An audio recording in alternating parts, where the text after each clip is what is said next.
a few minutes. So welcome everybody to our Child Safety Link webinar series. My name is Samantha Noseworthy and I am a health promotion specialist with Child Safety Link, and I'm going to be moderating our webinar today. So we would like to begin by acknowledging that we are in Mi'kma'ki, the traditional and unceded territory of the Mi'kmaq people. We are all treaty people who benefit greatly from the shared resources of this land, covered by the treaties of peace and friendship. I would also just like to address a few housekeeping items before we get into the presentation. So firstly, this presentation will be recorded and available to view after this session. It will be on our website. We also ask that you mute your mics, and you can have your camera on or off, whatever you would prefer. And lastly, if you do have any questions during the presentation, please put them in the chat box. We will be monitoring those questions. There will also be time at the end of the presentation for questions, and you can use your mic and turn on your camera and ask your questions that way if you'd like. So I'm going to provide a very brief summary of Child Safety Link for those of you who aren't familiar with our organization. So Child Safety Link is an injury prevention program at IWK Health, and we are dedicated to reducing the incidence and severity of unintentional injury to children and youth in the Maritimes and Atlantic region where appropriate. Child Safety Link is committed to working with community organizations, government, and other partners to ensure children are as safe as necessary at home, on the road, at play, and at school. So our at-home work includes things like poisoning prevention and falls prevention. Our on-the-road work includes child passenger safety and pedestrian safety. Our at-play work includes helmet safety, concussion prevention, and ATV safety. And finally, our at-school work is a new file for us. It's still evolving, but we plan to address all of our topic areas within the school context. So this November actually marks Child Safety Link's 20th birthday. Child Safety Link was launched on November 20th, the International Day of the Child. And to celebrate this milestone, we've decided to host this webinar series to highlight the importance of children's injury prevention, as well as to promote the work of Child Safety Link. Okay, so before we get into it, I will introduce our presenter. We have Dorian Watts with us today. She is a credentialed evaluator and the planning and evaluation lead with public health at Nova Scotia Health. She's pleased to be serving as the president of the Nova Scotia chapter of the Canadian Evaluation Society. Dorian has over 10 years of experience working in various roles related to evaluation and research, with a primary focus in health. And she is keen to support evaluation, policy, and strategic work related to promoting healthy communities. And Dorian also holds a Master's of Science in Community Health Sciences. She is originally from Manitoba, but we won't hold that against her. she now calls Nova Scotia home, and she has been engaged in the Canadian Evaluation Society's Nova Scotia chapter since 2015. So welcome, Dorian. Thank you so much for presenting here today, and I will turn it over to you. Great. So let me just get my slides up.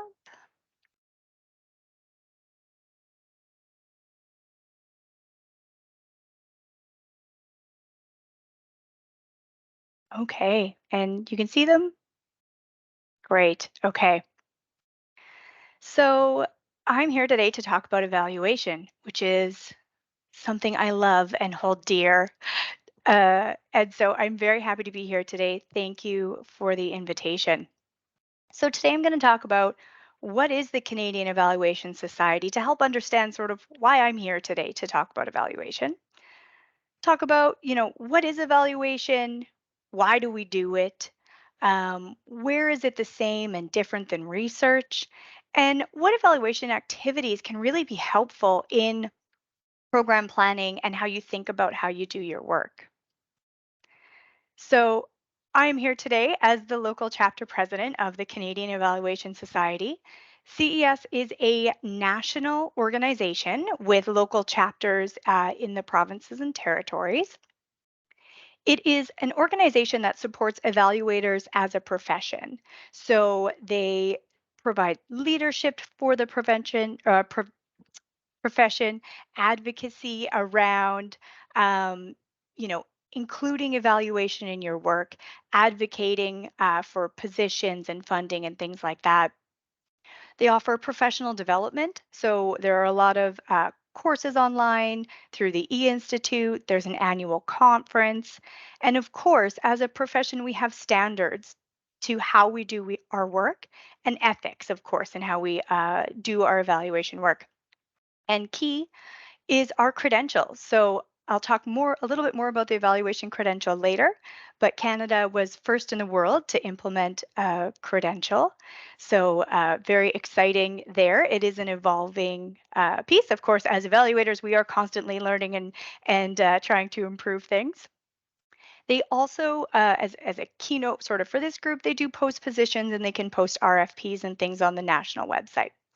Locally, with the local CES chapter, we offer all kinds of different professional development. So at varying levels. So sometimes we offer really introductory pieces to more advanced professional development. Key also to what we do is an opportunity for evaluators to come together. Often evaluation positions are sort of there's one over here, or you're a consultant and maybe you work alone. So that opportunity to really build community and think and work together around, building that community, doing your work. Volunteer opportunities. Of course, I am in a volunteer position as the chapter president. We have a volunteer board, professional development committees, things like that. So it's really an opportunity for folks who do evaluation and are interested in doing evaluation to come together. That is our local website. Feel free to give our blog a follow or our Twitter a follow to learn more about what we're doing and opportunities to learn more about evaluation. Okay, so I say that to talk about why I'm here. And what am I here to talk about? Of course, it's evaluation. So if folks could take a second to drop into the chat, what do you think about when you hear the word evaluation? It can mean lots of different things. So I am really interested to see what you think, what it means to you.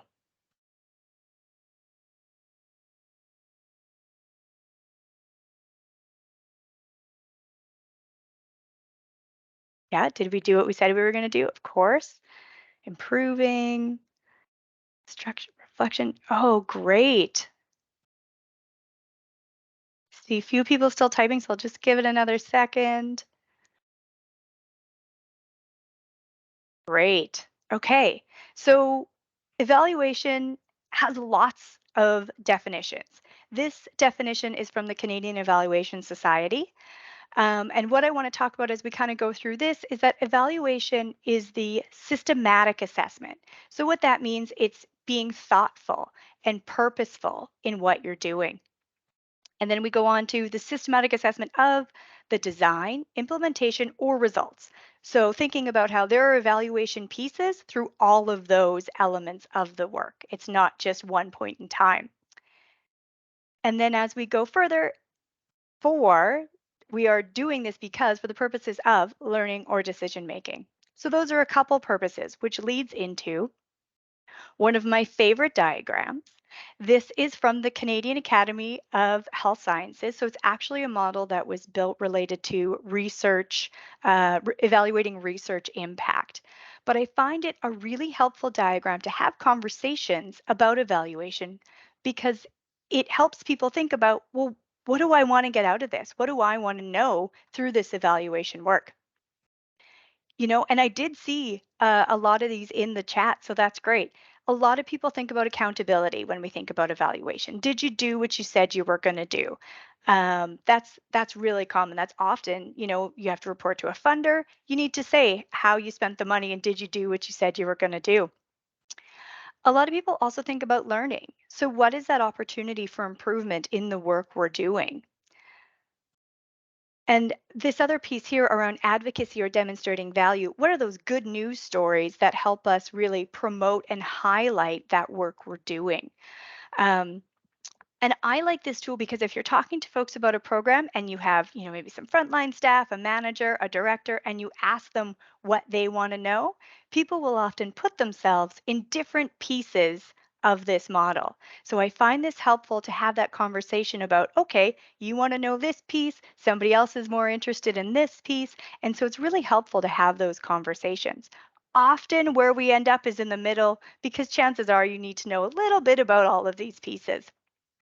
But this conversation is really important because the questions that you need to ask in your evaluation vary based on what you want to get out of it. So the questions you ask about accountability, did you do what you said you were going to do, are very different than the questions around how something can be improved or what are we doing here that's really awesome that we need to highlight. Different questions. So evaluation purposes can be broad, they can be lots of different things. And so that leads into when we think about the differences between research and evaluation. So this diagram was developed by John Lavelle, and I did recreate it a bit and I've made some updates, so I'll touch on that. But I did cite the original here, which is actually from the American Evaluation Association. It was a blog post. But I have found this hourglass model to be so helpful to think about the similarities and differences. So at the top here, when we look at purposes, research purposes are often around understanding something in a different way, generating new information, whereas evaluation is often around decision making. Or I've added this asterisk piece based on the last slide. We know that there are lots of reasons to think about evaluation. As we get here, thinking about research and evaluation, often a lot of research is researcher focused or researcher driven. And I mean, of course, that's evolving too with community based research and things like that. But often the questions and things are identified by a researcher. Versus an evaluation, it's the pieces are around who's going to use it. So as the evaluator, I don't have sort of an agenda of what I'm trying to get out of this. It's more, how can I be helpful for you? And so that again goes down into our next questions or the next piece here around what are the questions versus hypotheses that we need to test. Where they are the same, the methods and analysis, those are the same. How you do an interview, a focus group, a survey, and how you analyze those results, those are the same. And then we start to get a little bit different again. Research recommendations for future research, how to approve and program, for example, recommendations and evaluation. And again, more different where you're looking at publishing results in research in more academic journals versus in evaluation, it's more about getting that information to evaluation users. Okay, so what is it that you need to do? What are those elements that you need to be able to do program evaluation? So a few key things here. Appropriate resources. It takes money and it takes skills to be able to do evaluation. And so, an evaluation skill set, and I will talk, a little bit more about this as we go forward, but an evaluation skill set is about understanding evaluation theory. It's about having those methods. It's about practice. There are a lot of evaluation approaches to how you do your work. And it's almost sort of like a doctor. You have some core training, but you can specialize in different ways. Same with evaluation. You have some core skills that you need for evaluation, but you can absolutely specialize in different ways of doing evaluation. So, for example, someone who is going to focus on arts-based research or like arts-based approaches might be very like a different skill set than someone who does social return on investment. They're different skill sets. So some of those core evaluation pieces are the same, but you specialize in a different way. You, of course, need dedicated time.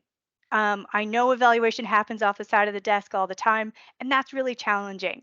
To have um, really strong evaluation, you need time to be able to do it. And you also need a lot of engagement with partners, participants, evaluation users. Again, also part of the time piece. It takes time and effort to do this work.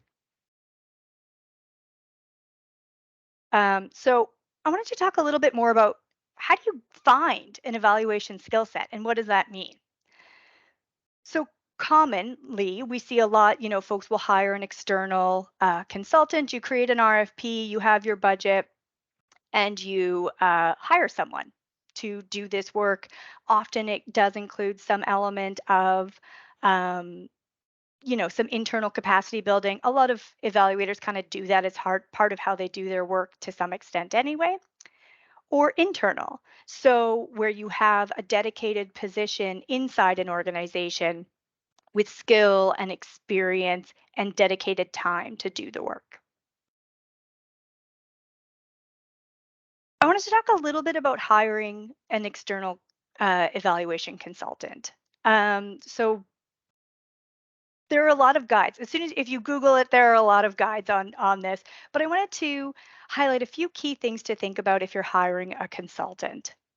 So one, be as clear as you can about what you want to get out of this evaluation.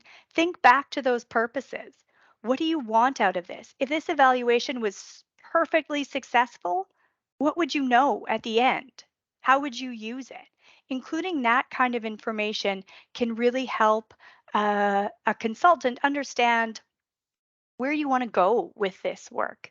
Um, because evaluation can be a lot of things, right? So the more that you can think about and be clear about what it is you want to accomplish, that can be really helpful. And I also added this note here. If there are key things that you know are going to be required, so say, for example, a funder says, we need to know social return on investment on this work, put that in the RFP because, like I said, there are different skill sets among evaluators. And so if you know you need something in particular, like or arts based, those are my two examples because they're, quite different kinds of skill sets.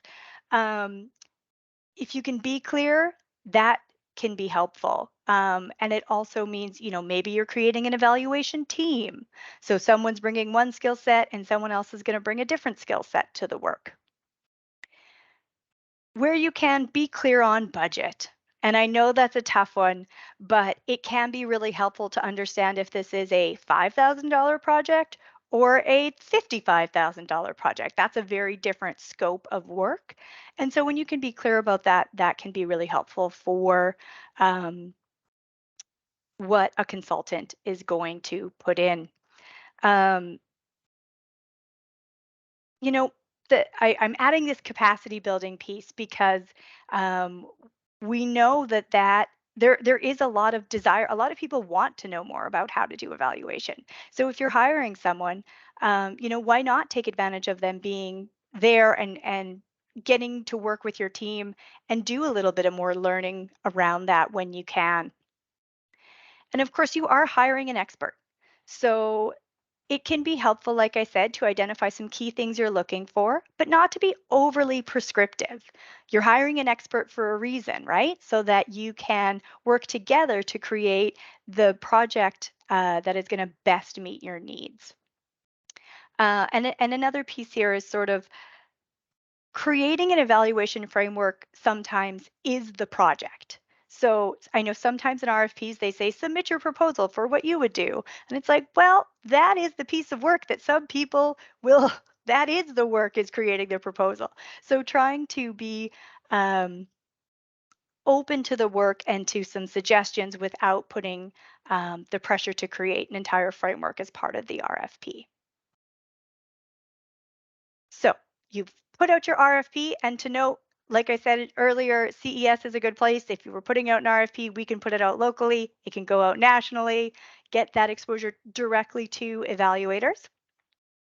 And when you are looking to hire, you have, you've got some responses in, great.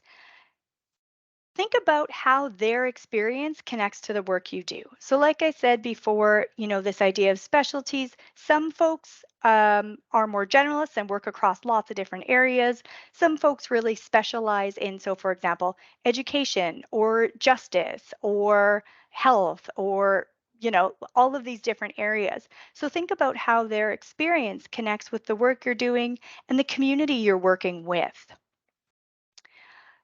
So Another flag in here for credentialed evaluators. So we do have this program as part of CES, where the minimum requirement is you have to have a minimum of 2 years experience doing evaluation.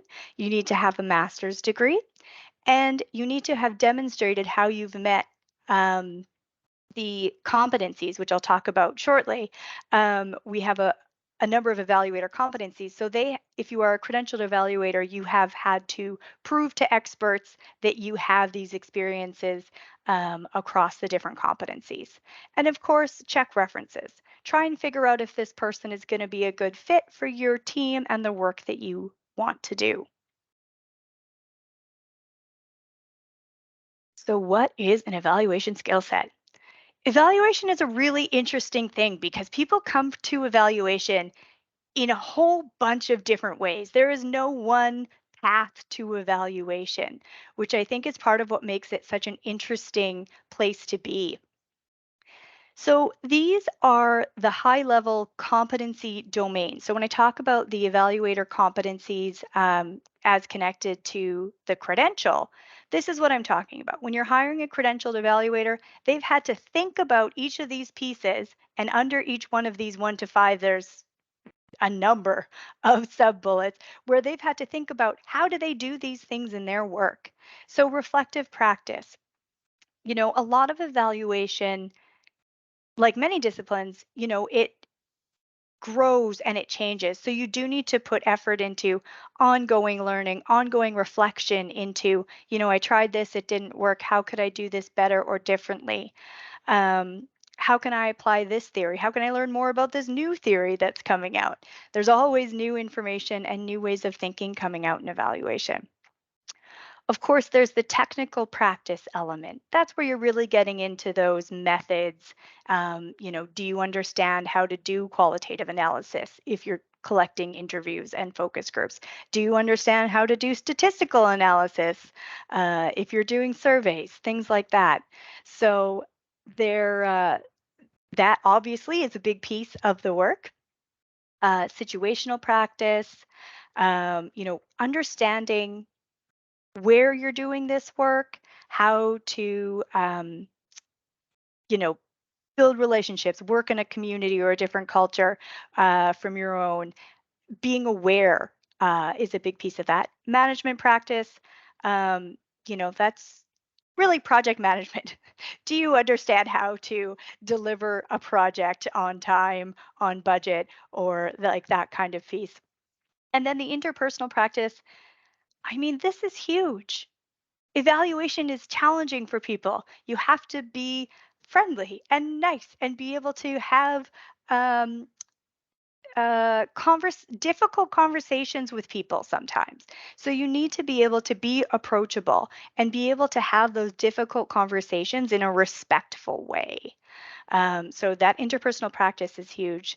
Um, and even when we think back interpersonal practice and methods, if you're interviewing someone, you need to be able to engage them in the conversation and things like that. So definitely an important skill set. How do you develop an evaluation skill set? Well, like I said, no one path. I am about 10 years in, and there is still a lot of ongoing learning, reflection, try something. Ooh, maybe that didn't work. Okay, let's try something different. Let me read about this other approach. It's really an ongoing and iterative process to develop a strong evaluation skill set. So there are some program evaluation like university kinds of courses, and of course research methods courses. Thinking back, or research and evaluation, those methods pieces are the same, so you still need that. um, and then, like I said, it's workshops, it's reading, it's having conversations with people. I flagged the mentor there, and having CES's mentorship program, because a key piece of this is you can start doing this work, but having a mentor is going to be so helpful for helping you have those critical thinking conversations about what you've read. How do you apply this theoretical piece to your actual work? And sometimes you need a mentor to really have those conversations. We also, of course, have conferences. There's we have an annual conference with CES. There's the American Evaluation Society conference, or sorry, Association, American Evaluation Association conference. There's academic journals. So we have one with CES, and just flagging there that it's free if anyone is interested in the academic journal style of learning and reading. Um, and of course, there are a ton of online resources. And again, this is where, so I've put betterevaluation.org. This is a great place to go to read about all kinds of things. They have really a lot of good information there and connections to other um, links and other organizations that offer different learning things. Um, and again, this is that mentoring piece. So doing some reading, some learning, some thinking, some practicing, talking to a mentor about it, working with someone through there. Um, you know, you can develop an evaluation skill set, but it does take work. Okay, so what can evaluation activities look like? What do folks think? This is a question for the comments. What does evaluation look like to you?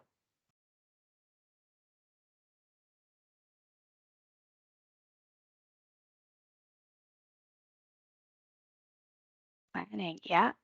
Engaging others.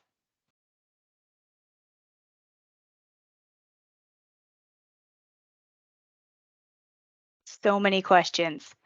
I joke pretty regularly that most of my job is just asking people questions.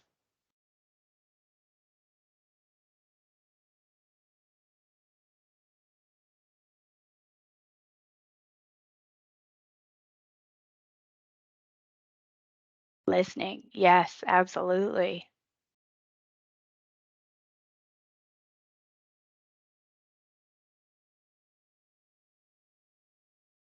Okay.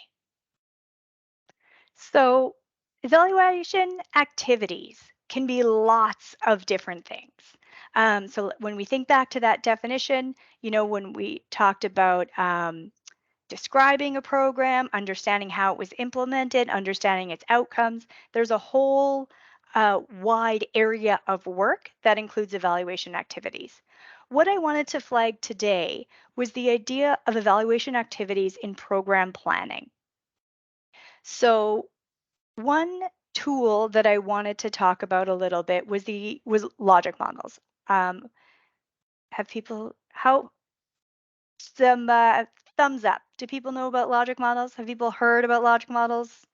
Maybe they're sick of logic models and they really don't like logic models. I'm open to it. Yeah, people have heard about okay. So logic models are not they are a tool in the toolbox. They do not solve everything. But what I find logic models really helpful for is that they can help you think through your work in a really stepwise way. Recognizing, of course, that most things are not stepwise, but it's a good way to think through the process. So they can be very helpful to guide conversations about what the work is, how you're doing it, why you're doing it, what do you expect to change because of it. They're also helpful for thinking through outcomes in a logical way. So, we're going to change this piece here because we want to change this down the road, but we have to start here. Excuse me, like you can't, things don't just change on their own, of course. We need to start with one small change and roll it forward. And I find they're very helpful to get people on the same page for um, what the work is, what it should look like, all of those pieces. Like the circles I showed earlier, they're a helpful conversation tool. They're a helpful tool to get people talking and thinking about things. When you have a logic model, you can start thinking about building in some data collection pieces. When you have a good understanding of your program, you can start building in some other evaluation activities. So tracking, what is the work you're doing? And as you are going through tracking that information, because you're already tracking it, it's easy to take a check-in and say, okay, Is this going the way we thought it is? Is it is it not? What are we doing here? It's a chance to look at it along the way and make those adjustments. So evaluation is not just at the end once you've done your program and then you found out like, oh, it didn't work. And it's like, well, but if we start doing those pieces earlier and start asking those questions earlier, we can make those shifts, changes, adjustments along the way to help ensure what we're doing is going to be useful. So, like I feel like I've said lots of times, evaluation can be lots of different things. This is one way evaluation can look in program evaluation. So as you can see here at the top, we have engage partners, participants, evaluation users, all of those folks. That is going to happen throughout all of the work. Like I said before, that idea of managing the evaluation. So especially if you're working with a consultant, that idea of mapping the work out and managing the work along the way um, also happens throughout. When we get into these steps in the middle, recognizing that, of course, this part at the top and this part at the bottom are happening throughout, um, first we want to understand that program piece. So, for example, that logic model. What is this piece of work that we want to evaluate? And what So first you need your program theory. What is it that we're doing? And then you need to think about, so how are we going to evaluate it? What do we want to know? Thinking back to our purposes. What do we want to know about this program or service initiative? And then once you've mapped that out, then you're going to get to your questions and your evaluation questions and your indicators, thinking about your methods. And when you're doing that, you might find, one of those questions you're asking, that makes me think back about to our program scope and our evaluation purpose. Maybe actually where we want to focus is over here. Now that we've thought about it a little bit more, we're going to go back here and then we're going to circle back down. So there's lots of feedback loops in this work. While we have a lot of linear looking models in evaluation, it is anything but. So then, you're working on your evaluation questions, your indicators, your methods. You go out, you collect some data, and you analyze some data. From there, you realize, oh, these questions actually gave us more questions. So now we're going to go back. We're going to have new questions, new indicators, and we're going to go back out again. And then we're going to get to the end there and we're going to report on some findings. And we're going to use those findings to help us think about how do we want to improve this program, which takes us all the way back here again. So now we are thinking about our scope. We are thinking about our purpose of our program. It's all very iterative. And it's a lot of thinking. And I mean, there can be, not everything is as iterative as I'm talking about, but it can be when you're thinking about your work and going through those pieces. So, yeah, that's one example um, of some steps. And because we have time, I'm just going to show you an example of a logic model. So I think folks are, you know, somewhat familiar with this. Again, this is just one tool. Some people really don't like logic models. Some people love them. It's a tool in the giant box of evaluation tools. So I'll just walk through a logic model in case not everyone is familiar. So with this front end piece, here is our planned work. So this is what we are doing with this project or initiative. And then when we get to outcomes, those are our intended results. So how do we think this is going to improve child safety, for example? And why do we need one? Like I said, it's really helpful as a visual tool to help people work through what are we doing? What are the buckets of work? Maybe we're doing training. Okay, that's one piece. And then the next piece is looking at supports to implement those learnings, for example. Who, like when the reach or focus population piece, that's about who is this for? Because most things are not for everyone. So who is it for? And this is a good um, thinking about who is this program or service for? Who is it not for? How do we align that work? And then when we get to intended results, so what is our short-term um, outcomes that we're looking for? So what are the knowledge, skills, those kinds of pieces? What are those outcomes that we're looking for here? Do people have a better understanding of safety? Sorry, I don't, I'm not familiar enough to use good child safety examples.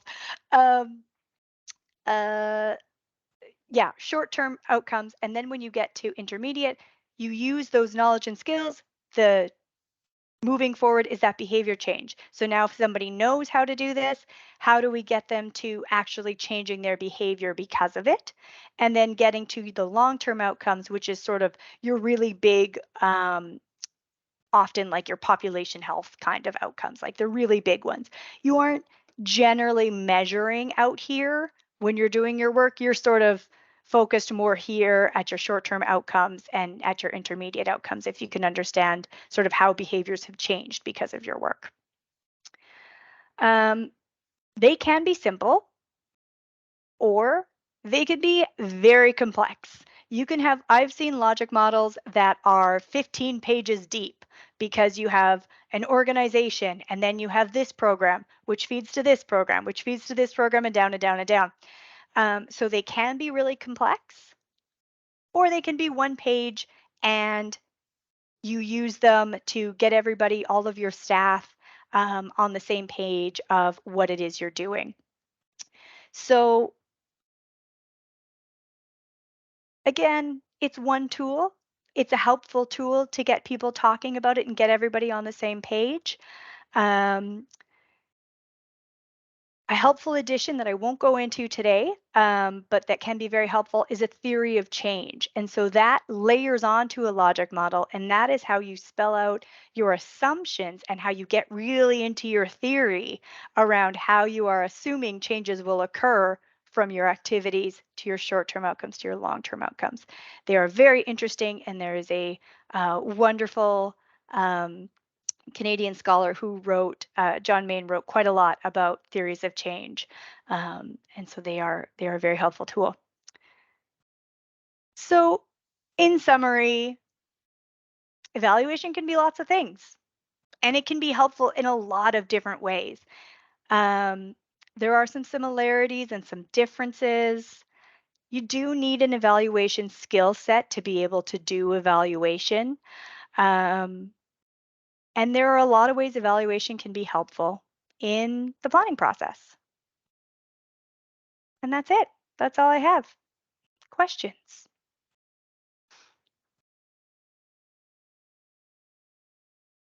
Thank you so much, Dorian. I'll get the ball rolling with a question. Sure. I'm just wondering what you would suggest, or if you have any suggestions for whether it be a nonprofit or a community-based organization who has limited financial resources in terms of being able to hire an external person, but still wants to action some kind of evaluation internally and is maybe looking to like build those skills. Yeah. So, like I said, there are a lot of ways to build skills. So it does take time and effort, though. So I think that getting engaged in your local evaluation community can be really helpful because as we continue to grow, we offer professional development. There's that opportunity for mentors to work through and help build capacity. So I mean, reach out to CES and we'll see how we can. I mean, we are, like I said, we are volunteers, so we can't offer services, but we can help, make connections and build partnerships. Thank you. There is a question in the chat box here. So just wondering if you can explain the difference between an output and an outcome in terms of a logic model. Sure. So outputs are counts of things. So we had 25 participants at our event that day. The outcomes are what happened, what changed because they were there. So, what did they learn something? Did they, did they build a partnership with someone and that's going to change how they do their work? Yeah, outputs are counting of things. How many handouts, that kind of thing. Is it fair to think of them as qualitative and quantitative? Not always. Outputs are often counted things, but outcomes can have a numerical element to them sometimes. But generally, it is more, they are usually bigger changes. But for example, like you could technically do a test to see if someone's knowledge improved to demonstrate an outcome. But you could also talk to them about how they're using their knowledge. Yeah. Thanks. Dorian, I'm wondering if you have any suggestions. I wrote this question down. Maybe I'm coining this term. I don't know. I wrote down evaluation fatigue. Yeah, for In sure. terms of like, because often I was speaking from a child safety link perspective, but I'm sure others on the call maybe feel this way, is that we often deal with the same partners. And it can be challenging, like, oh God, are we going to send them another survey? Like we almost Yeah. feel a bit like resistant to do that. And, it's can often be challenging for the people on the other end receiving that. Like, what would you recommend in those circumstances? I think this is where the really thoughtful approaches to evaluation come in. So it's not doing a survey now and doing another one in 2 months and another one 2 months after that, but thinking about what is it that we want to know and want to understand? And is a survey the only way to do it? What is the best timing for that? Um, and what are those other ways we can do it? Because absolutely, evaluation fatigue, especially if they are, getting surveys from lots of people, it's, I think, thinking about being really strategic about when and how you go out to collect information. Thanks. There's another question in the chat here. I'm so sorry if you, do you hear background noise? Are we okay? Okay, perfect. Should organizations avoid evaluation because they're not evaluation experts? Is doing nothing better than doing our best to evaluate? I think this this is a bit of a tough one, right? Because obviously we want to support evaluation, but there is risk and you can cause harm. So part of it is being thoughtful about how you do that work. So where there are opportunities to build capacity or even with sort of limited budgets, hiring someone as sort of to support evaluation capacity, I think is really important because there are like ethics and things that go with it, right? There's of course, like I said, lots of ways to learn. So I think um, that's a good place to start.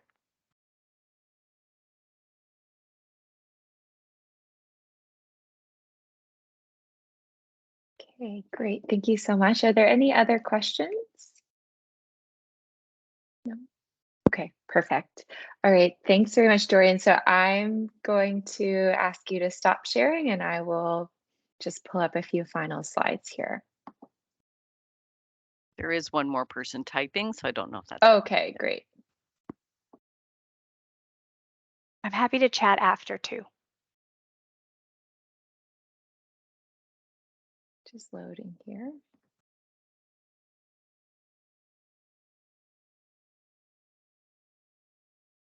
Oh yeah, I think something just went in the chat. Mallory, do you see that? Yeah, so sometimes there's the view that when organizations get the results of the evaluation, nothing happens. So yeah, that And I think it probably does contribute to evaluation fatigue, because if people are sharing information and they're not seeing change, that's tough.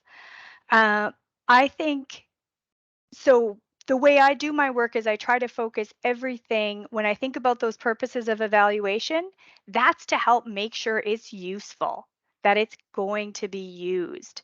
So when you're doing that work, you know, there there's a really big push to make sure that it's useful and used, that you are building in a plan for use as part of your work, because that's terrible, that's no fun at all when everybody's put all this effort into work and it's just sitting there. And that's part of that engagement of the evaluation user side of the work, because you want to make sure that those decision makers are part of it so that it is in a position to be used.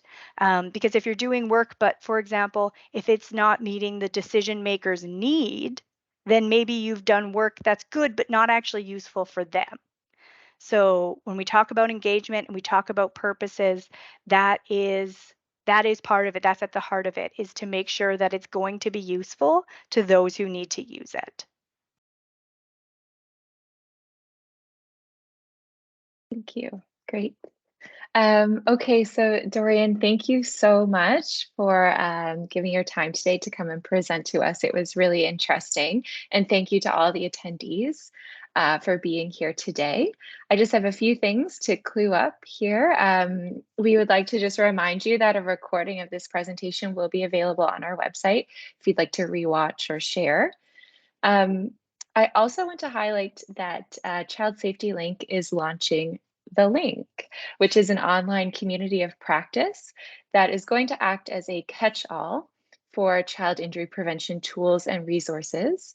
The Link will act as a promotional tool for different trainings and events that are going on. It's going to be a networking tool to connect across sectors and ultimately bridge the gap between key interested parties. So just so you know, this community is different from our website and social media pages. It's specifically designed for professionals who support families and are passionate about children's injury prevention. So if you're interested in joining our community of practice, we would love to have you. And the link to register is actually just been put in the chat box. So you can click on that if you're interested in finding out more. And lastly, we would like to promote our next and final webinar. The topic is outdoor and risky play for African Nova Scotian children, and it will be presented by our guest speaker, Crystal Watson. And this will be taking place next week, November 23rd at 1 o'clock. So we hope to see you there. And here is our contact information in case you want to get in touch with any questions or comments. And again, thanks so much for being here today. That's it. Thank you, Dorian, again. Thank you. I'll just leave this up on the screen as people are leaving.